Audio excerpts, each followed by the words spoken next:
Hello, good morning, good day, or good evening, ladies and gentlemen. Today, on our Philosophy Bridges, which is an intellectual space for those who seek truth, value the depth of the word, and build bridges where others erect walls, we have a very special first English-speaking guest today. His name is Dr. Jeffrey Overall. Hello, Jeffrey. Uh, Hello, thank you. Hello. I would like to announce our guest, his biography. Dr. Jeffrey Overall is a professor of conscious economics and entrepreneurship and author of Capitalist Buddha, Walking Up to Conscious Economics. Over a decade in academia, he has published over 60 works on mental health, consciousness, and entrepreneurial success, and has consulted widely across government, business, and universities. His recent research argues that human beings are, in essence, divine, capable of direct, unmediated union with the sacred and of consciously shaping reality, and traces how this insight has been suppressed by religious, political, psychiatric, and scientific institutions across 2,500 years of sacred and esoteric traditions. In this interview, we read this thesis through the lens of the prophetic gift and ask him to reflect on his own role as its advocate. So welcome to our Philosophy Bridges, Dr. Jeffrey. Hello, thank you very much for inviting me into your space. Thank you so much. And today the questions will be coming from Aliona, my colleague, and myself, Nadezhda. We are based in KL, Kuala Lumpur, Malaysia. We're doing this bridge for people worldwide who are interested in the subject and the questions. We have 7 questions for the interview for Dr. Jeffrey today. Will be demonstrated on the screen so everybody can see the questions. I will be reading them, and then we will be proceeding with our interview. Okay, Aliona, let's proceed with our first question for Dr. Jeffrey. So framing, before we go further, do you think it's fair to read your body of work through the lens of what older traditions call the prophetic gift, that is the human capacity for direct, unmeditative knowledge of a participations in the divine? Is it the frame you recognize your work in or one you are imposing on it? Please comment. Thank you. Yeah, I would say that my research has spanned many different disciplines over the life of my career. I was really trying to understand the human mind and some of the limitations of that particular mind or the construct of the mind. And through my journey, I learned that humans have a capacity to be able to convince themselves of anything, and they can use whatever convictions that they have to rationalize their beliefs, and then use that to justify their behavior and convince other people of the same.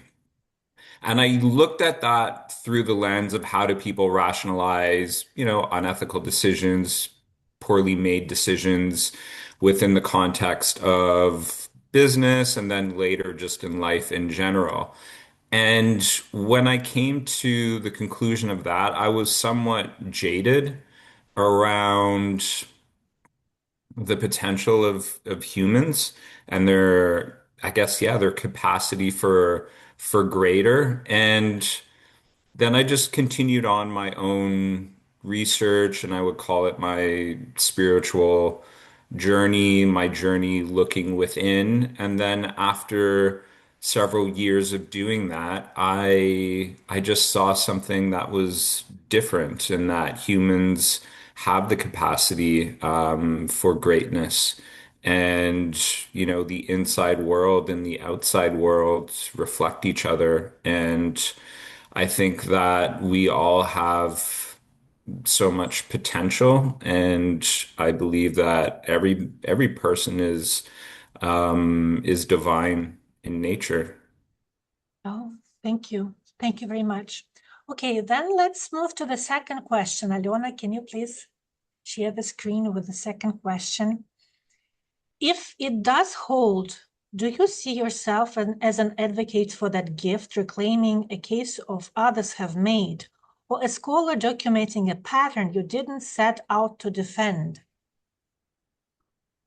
Yeah, I think it's interesting. It's that for my research that I've done on people having, direct experiences with their true nature, or what is called in, the Zen tradition, which is Kensho, and it's actually translated into, directly experiencing one's true nature, which is often beyond conceptual words or, really conceptual thought. Through that process was really studying people that had those particular experiences and those that hadn't, and what were some of the barriers or hindrances that they experienced on, their spiritual path or their spiritual journey or their path of consciousness expansion. And I was just documenting what I found as a scientist will do. I just presented the evidence as best as I could, and it was something that I wanted to study more, and I continued to do research on people having spiritually transformative experiences or awakenings, is what other people describe them as. And I'm just a person that is fascinated by this particular topic.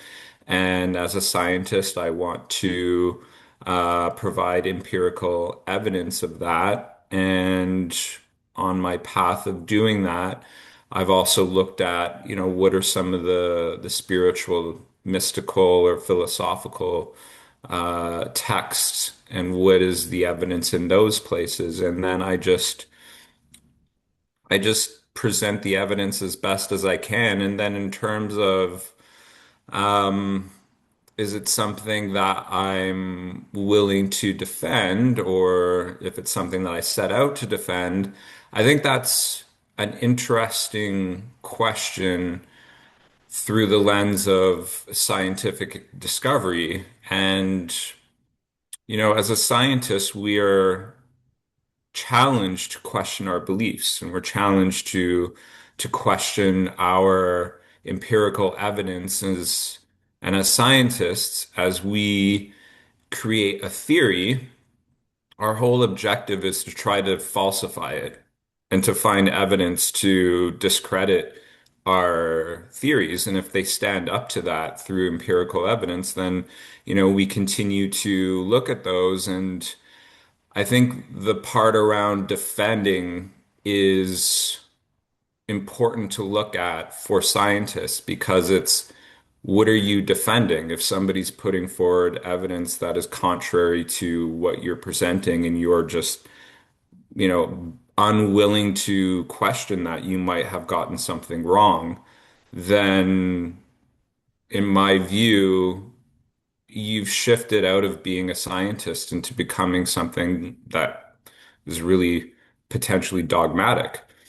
Um, so that's where I try to, I present the evidence as best as I can. I draw my conclusions accordingly, and I will, if there's a counter evidence or empirical support that goes against what I've presented, I'm more than willing to look at that. And if it's something that is worthy of further investigation, and then if it challenges my beliefs, then I'm willing to change what my thinking is on a particular topic.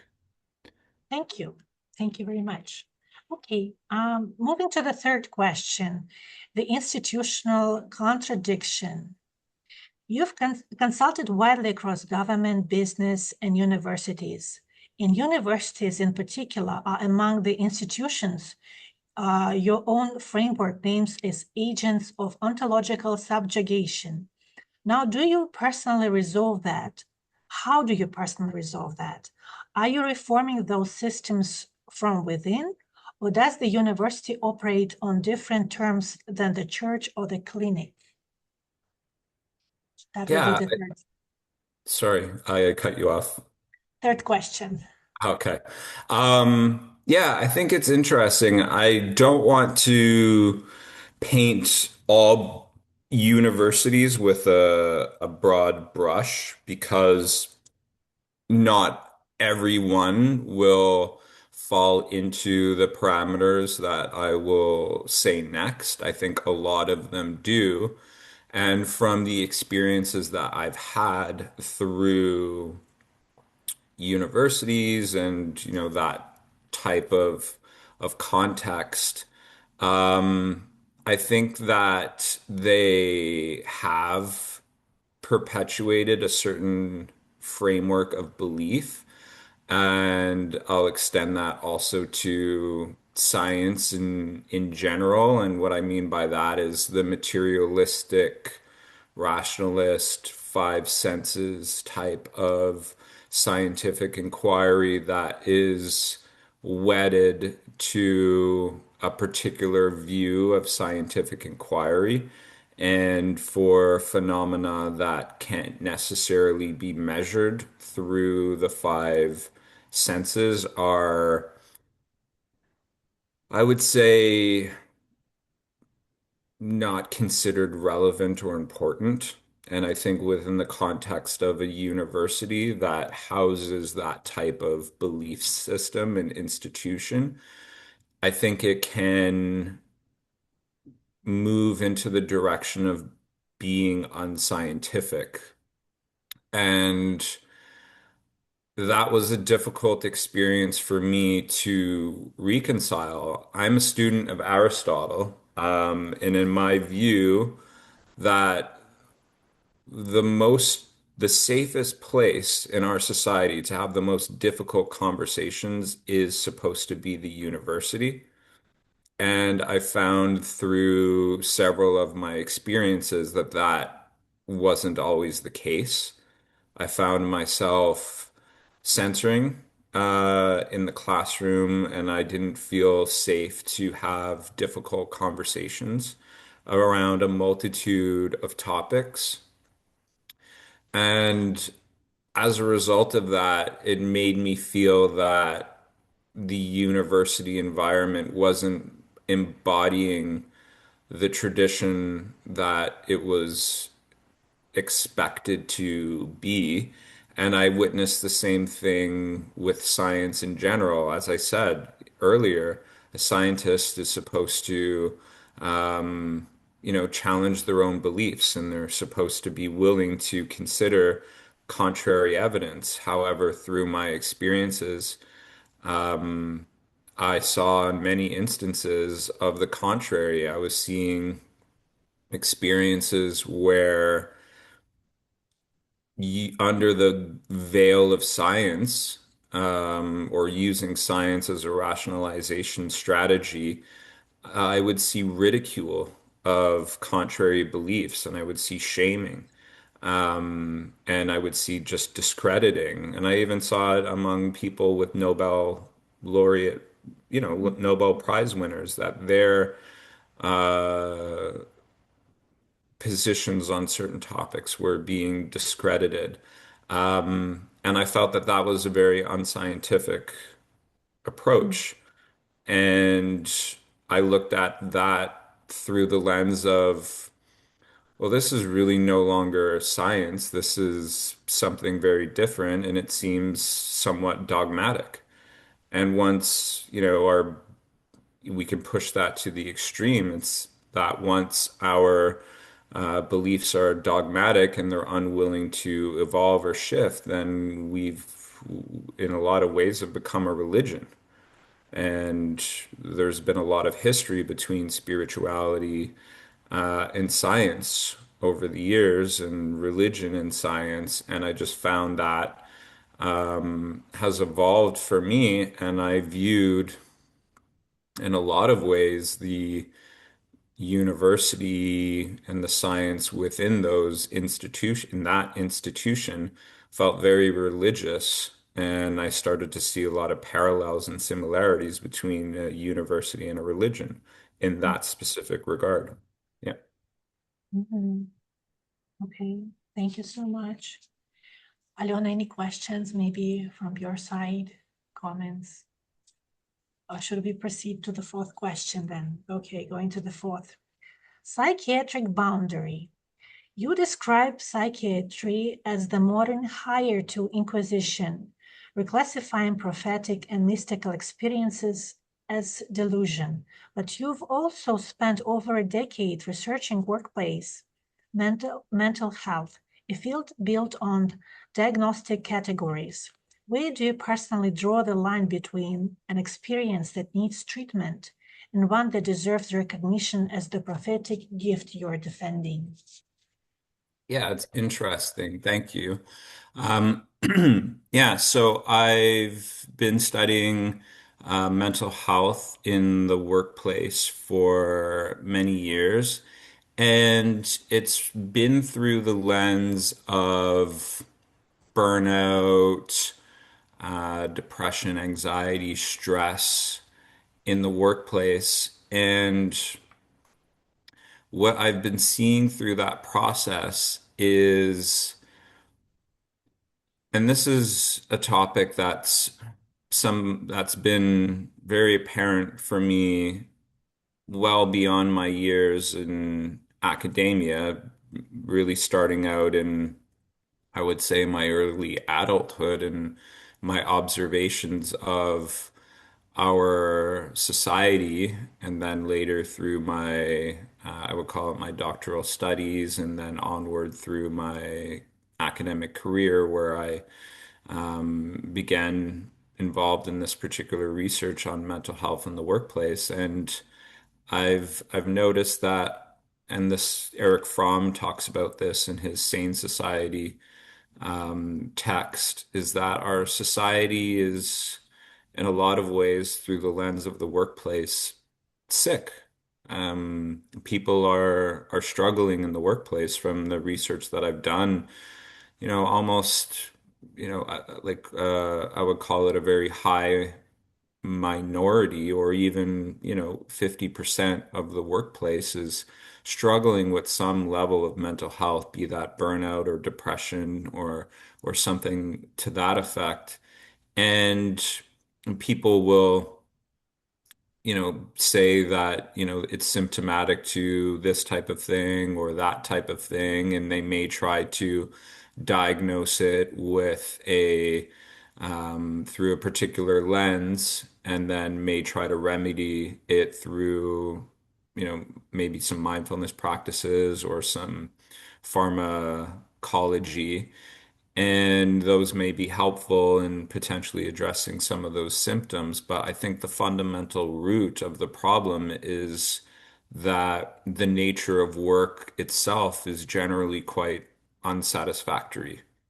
Mm. And when people perpetuate in a environment that is fundamentally either against their value system, or at least just against something that they're spending their time on, and they would prefer maybe to be doing something else. And when their time is being put towards 8 hours a day, 5 days a week, sometimes more for other people, that can take a toll. And your zest for life can deteriorate. And then, over compounded many, many years, people can then experience the symptoms of poor mental health. And you can look through it in the lens of various different things. But, through the research that I'm doing, I do a lot of qualitative research where people are describing experiences of just fundamental dissatisfaction, or unhappiness. And I think that is the question to really look at and ask ourselves, potentially even individually, it's always good to look within ourselves before we try to, see what we can do for the rest of the world. And if we're fundamentally struggling with whatever it is, then it's, maybe the question is, how do we change that for the long term as opposed to maybe doing something that will allow us to continue in an unsatisfactory experience, but not have the negative side effects associated with it. Hmm. I know this is not a question on the list, but I want to ask it because it's relevant to number 4 question. What is your definition of happiness? Because we are all striving for happiness in personal lives or at work. We're all striving for happiness.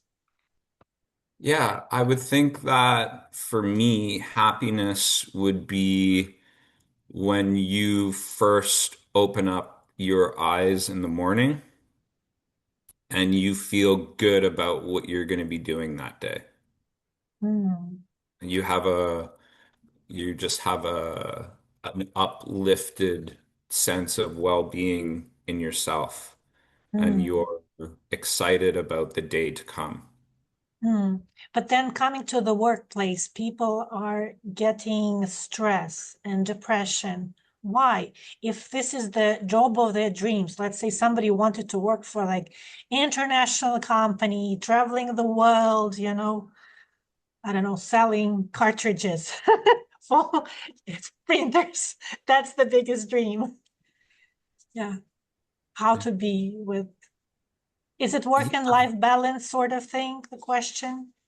I think it is work-life balance is important for sure, but then it's if that's the dream, if that's the vision that they've had, and they still feel fulfilled by that. Mm-hmm. And every day where that is something that they're excited to do, then wonderful. Um, and if it's not, then maybe it's time to find a new goal. Mm-hmm. So it's self-reflection, in other words. You're Yeah, I think self-reflecting. I think there's the constant need for self-reflection because Mm, then, through our journey, if we had that goal 5, 10, 15 years ago, and we've continued to evolve as a human being, maybe the one who had that goal 10, 15 years ago is no longer the one that's, looking through your eyes in that particular moment. And it's just, yeah, I think that self-inquiry is really important. okay, thank you. Thank you so much. You're Alona, welcome. any Yeah, and questions? when did you realize that the happiness is like when you open your eyes, and like what was the age, or like was it always like this? Did I you think have, it's, yeah. sorry, go ahead. I interrupted No, you. no, no. I mean, like, did you always feel like this, or like there was something that helped you to realize that this is the happiness for you? I think I just reflect back as a child and I can just remember the times waking up and, I would be motivated to go and play or do something fun and just have this, zest for life. I'm just going to go out into the world and explore. And then I noticed that as a child, the days that I had to get up and go to school, I didn't really have the same feeling with Mm, inside me. I know school is important for sure. Um, but the environment that I went and did my schooling was unsatisfactory to a young boy in my context. And I was just able to witness those types of experiences. Even as a child, I would wake up before I had to get up to go to school and I would be looking at the clock and I would feel this sense of dread saying, oh, I have to get up and go to school soon and I want more time in bed. I feel tired, these types of thoughts. And then when the weekend came, I noticed that I was getting up with so much more excitement way before I actually would have got up for school. And it's just like that sense. And then I would say throughout life and throughout adulthood and, getting into all the things that adults do as we evolve in our life, I just noticed that that sense of fulfillment that I experienced waking up as a child wasn't always present in my later years. And it was just, yeah, reconnecting with what feels good in my body, what feels good in my heart center, with something that gives me that motivation to want to do. And with time, did you notice, I'm sure you did, but did you notice from other people that they actually evolve in their understanding of perceiving who they truly are? With time, did For I? other for other Yes, for people, other people, yes. I think that's a really difficult question to answer because sometimes I have a difficult time really navigating my own inner world. And then for me to be able to try to perceive what the experience that somebody else is having is sometimes far more difficult. But with that said, I think with some people that I've known throughout my life, it's that we're always evolving in some shape, form, or another. And, we could do this just on our own, or we could experience situations in our life that maybe put us in a different path or a different direction. But at least from looking within myself, and I know that we're all just reflections of each other, is Mhm. that in a lot of ways, I feel that, since my journey began in this particular life to where I am in this moment, I feel that there's been a lot of evolution. And then, I had the thought the other day where I said, I don't think I've learned anything, and I think I'm just repeating the same patterns that I've just been repeating my entire life. And so sometimes yes, sometimes no. Okay, thank you. Thank you. Now, going to the number 5 question, we are talking about Plato. Plato. I have a set of dialogues by Plato on my table. It closes the dialogues with the Nocturnal Council, the final section of the laws, where one of the central questions is whether humanity will be ever wholly enlightened and at peace, given everything you've traced, the gift, the machinery that keeps suppressing it, generation after generation. Do you think humanity can ever fully reclaim the prophetic gift? Or it is suppression itself a permanent feature, always reassuring itself in a new institutional form? So this will be my 5th question. I think it's interesting, through all of the human-made structures of suppression, life always finds a way. And I don't think it matters how much an institution will try to suppress life. It will always evolve, and it doesn't matter fundamentally if that is meant to evolve and continue. So, to that question, I think that. Um, yeah, like there may always be institutions, I don't know, to do that. It's hard for me to say. Definitely historically those have been present for various reasons. And will humanity ever be wholly enlightened at peace? I think being at peace is a choice that we take every second of every day.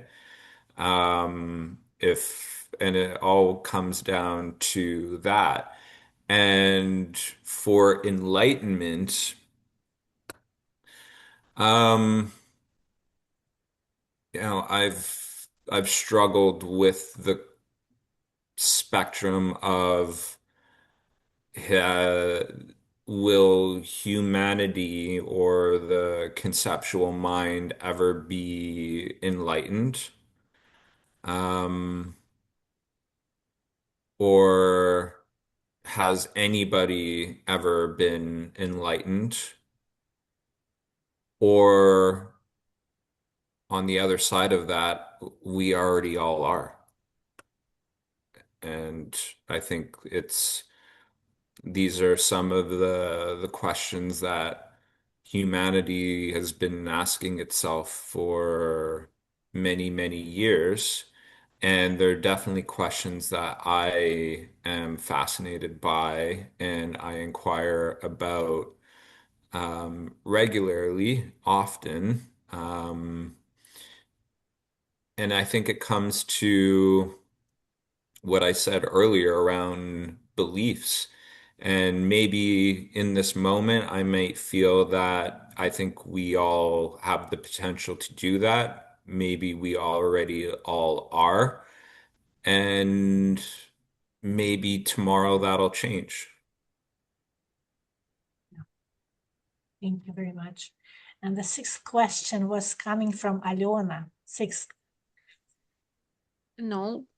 no, sixth. It's Oh, society in private yes, revelation. yes, yes. Yeah.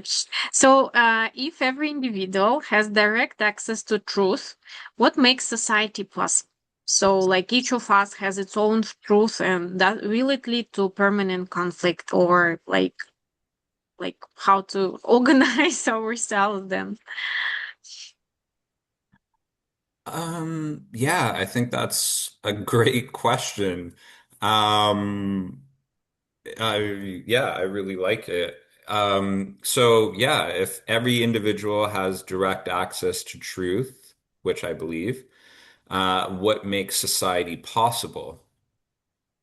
I think with the institutions of subjugation that I've spoken about, it's that when that occurs, the institutions that of power that we've projected outside of ourselves, when we know each one of us is fundamentally powerful, those institutions then become irrelevant.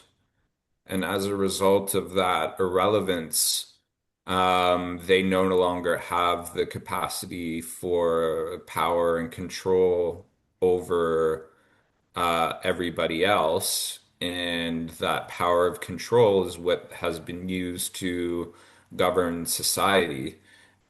And as a result of that threat to the long history of that power, that institutional power and control, typically government and religion don't want to relinquish that easily. And as a result of that, they have in the past suppressed those types of activities to maintain power and control over society. So as a result of that, at least it maybe it has existed in some form or another. I think in some of the, and I wouldn't call myself an expert in this area. I've done some research around it. I think that maybe some of the uncolonized or pre-colonization indigenous societies and traditions have embodied more of a society and a culture where there wasn't that institutional power or control, and people were able to live and embody that direct access to the truth. So my sense, and I'm not an expert, my sense is that has existed. um, in various stages of human history. So if our contemporary, modern, colonized, institutional, call it Western, modern, institutional, in technologically advanced societies, if that became access to that truth widely available.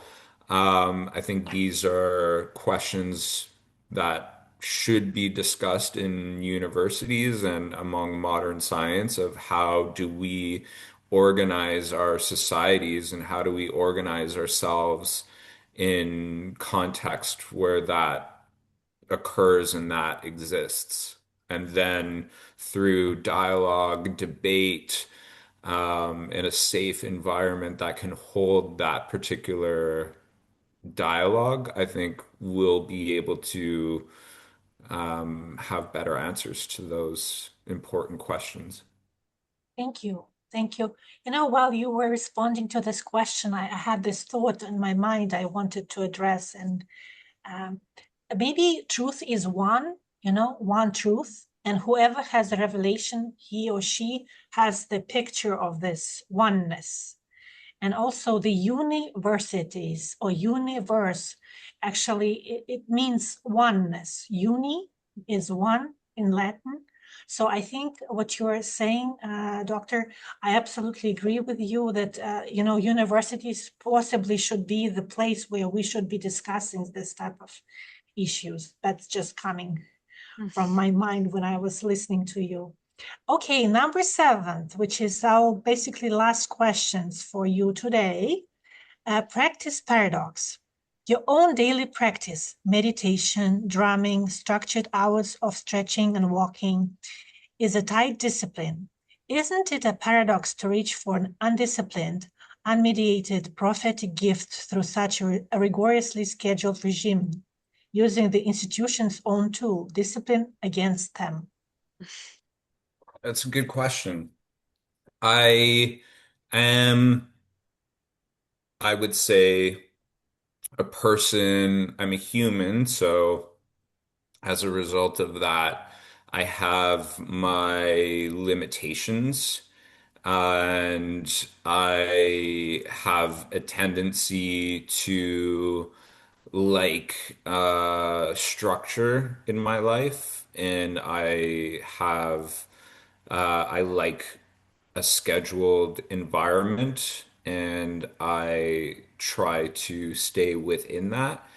And I find that the practice that I use, and this is something that has evolved for me over the years, where I might embody something for a period of time and then I may transition out of that and bring something else in depending on what I'm working with.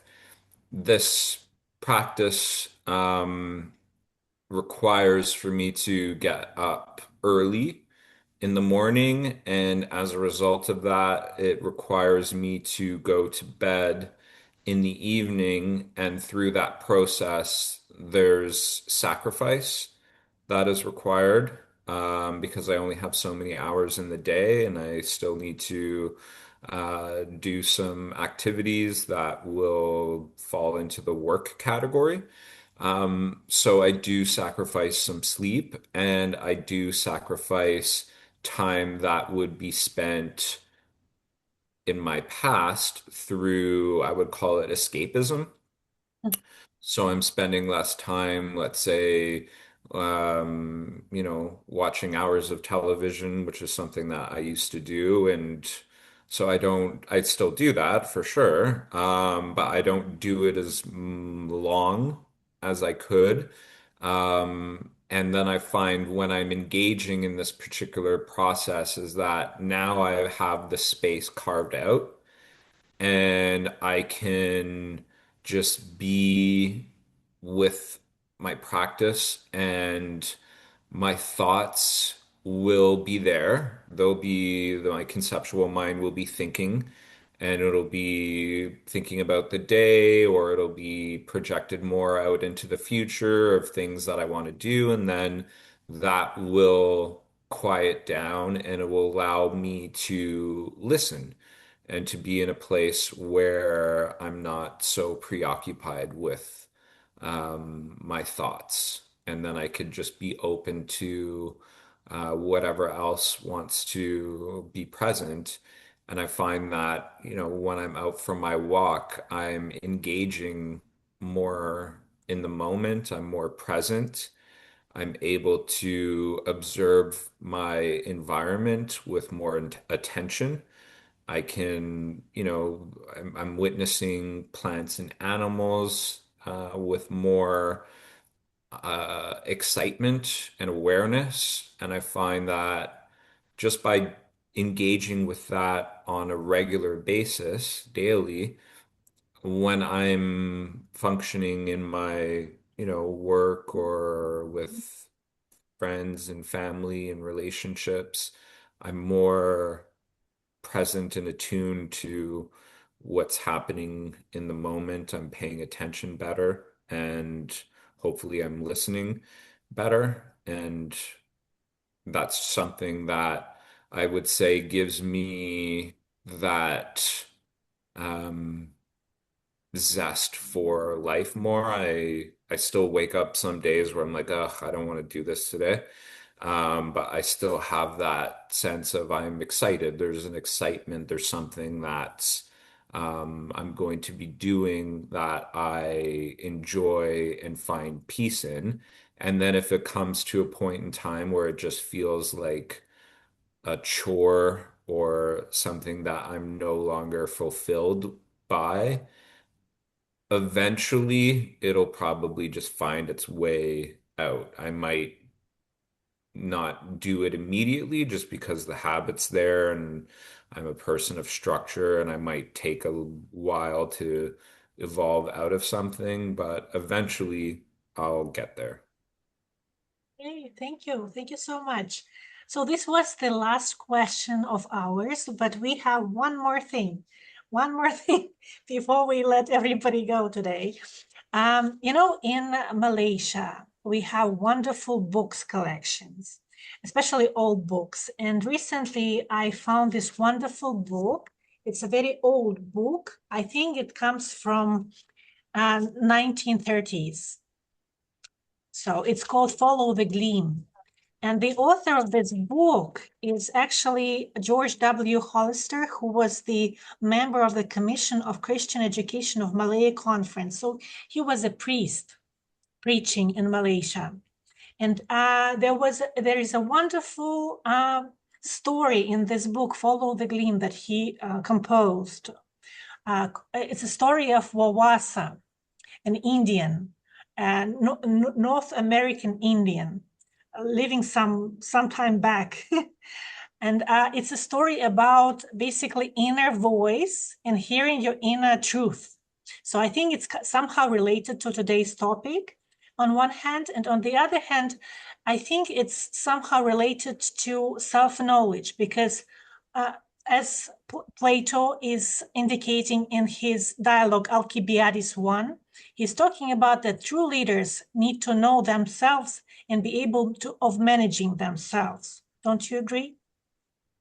They Yes. should, yes, they should know themselves and manage themselves, right? Everyday effort. So can you please do us a favor and read with us this Wawasa wonderful story? It's a one-page story.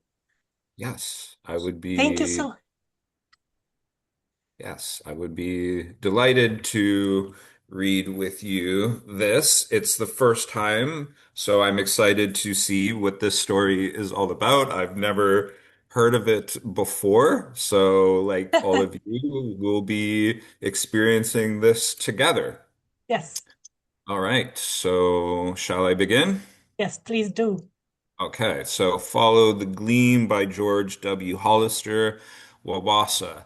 Long ago, a tribe in the northwestern part of America lived at peace, rich in land and game. Their old chief, feeling his strength fade, called the council together and asked the elders to test the young men of the tribe and bring him the three most worthy, that he might give them a final test to find his successor.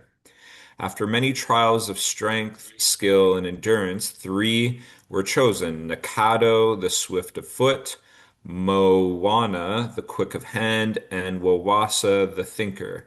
The chief pointed to a distant snow-capped peak.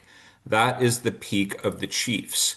Whoever would be chief must climb to it and bring back proof that he reached the highest point. You may take your weapons and your flint, but no food beyond what you can eat before you go. Go, and may the Great Spirit go with you. The three set out. First to return was Nakado, holding out beautiful colored leaves. Beautiful they are, my son, said the chief, but these leaves are from a tree at the foot of the mountain. Not for you is the honor of the tribe. Some days later came Moana, pouring gold nuggets from a pouch into his palm, found in a stream halfway up the mountainside. The truest treasure cannot be grasped in the hands, said the chief. You did not reach the peak, nor for you is the honor of the tribe. More days passed before the watcher's signal sounded again. This time it was Wawasa. As Wawasa approached the circle, the elders noticed his hands were closed tightly by his sides and wondered what he brought with them. Slowly, Wawasa walked around the circle till he came before the chief. Then he spoke. O chief, I climbed to the top of the peak, but what I found I could not grasp and bring within my hands. Opening his hands, he held them palm upwards toward the chief. The elders steeled as they were against, expressing surprise, almost gasped when they saw the hands completely empty. What I found, O chief, is here in my heart. Raising his right hand, he touched his chest above the heart, then continued speaking.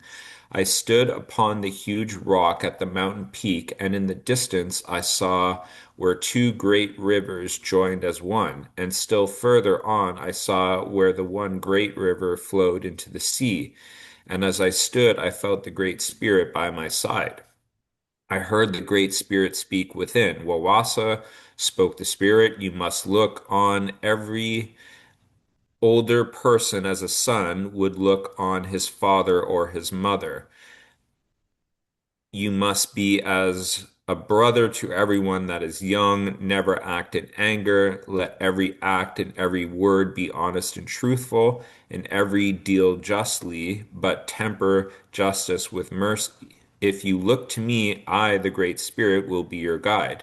That, O chief, is what I found and heard on the mountainside. It is in my heart, O chief. I cannot bring it in my hands. Slowly, the old chief rose to his feet. Come, my son, he said, moving slightly to one side. Sit by my side, for it is only one who has heard the voice of the Great Spirit in his heart, who can be a true leader of his people. Come, my son, for it is you the Great Spirit has chosen. Thank you so much. Thank you. Thank you so much. So today we had a wonderful meeting with Dr. Jeffrey Overall, Professor of Conscious Economics and Entrepreneurship, and Philosophy Bridges, an intellectual space for those who seek truth, value the depth of the word, and build bridges where others erect walls. Thank you so much, and have everybody a terrific day. Namaste. Thank you. Thank Namaste. you.